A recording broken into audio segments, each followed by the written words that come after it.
Rohit Sharma, India Today. So first thing, obviously in mind of a lot of people, what was your initial response at MEA and at Prime Minister's office when President Trump announced ceasefire? Did you immediately reach out to express your disagreement, and how was that taken by the White House?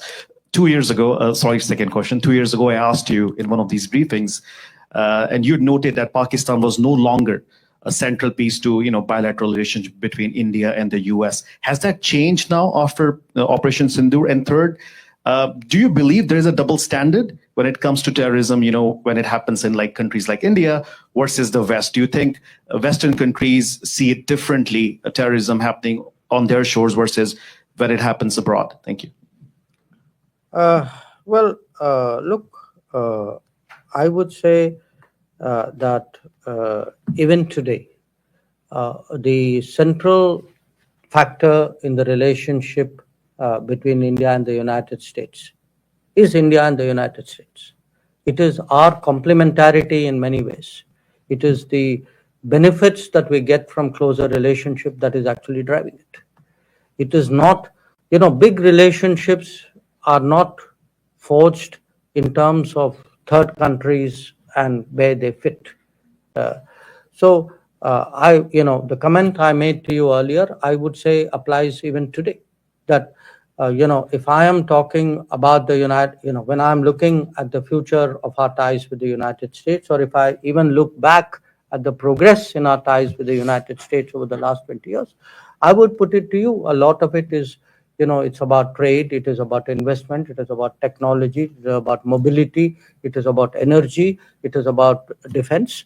So I would really urge you to get over the idea that we need to define ourselves vis-a-vis third countries in order to forge ahead somewhere.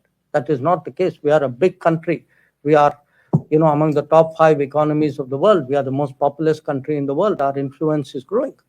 We must have that self-confidence, even in asking questions. I think the record of what happened at that time was very clear, and the ceasefire was something which was negotiated between the DGMOs of the two countries. So I will leave it at that. And on the terrorism issue, again, it is a fact that countries, often countries do not take a position when some other country is a victim of terrorism, which they would do when they themselves are. We have, in that respect, honestly been much more consistent and principled.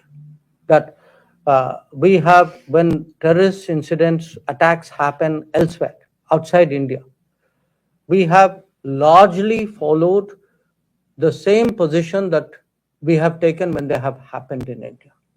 So, is your point that others not doing it? My answer to you is yes, you are right. Many of them are not doing it or not doing it sufficiently enough. And part of diplomacy is to exhort them, encourage them, persuade them, motivate them to do that. And which is why it's important to speak up, and which is why it's important to carry them with us to the best possible degree. Thank you, everyone. That's all the time we have today.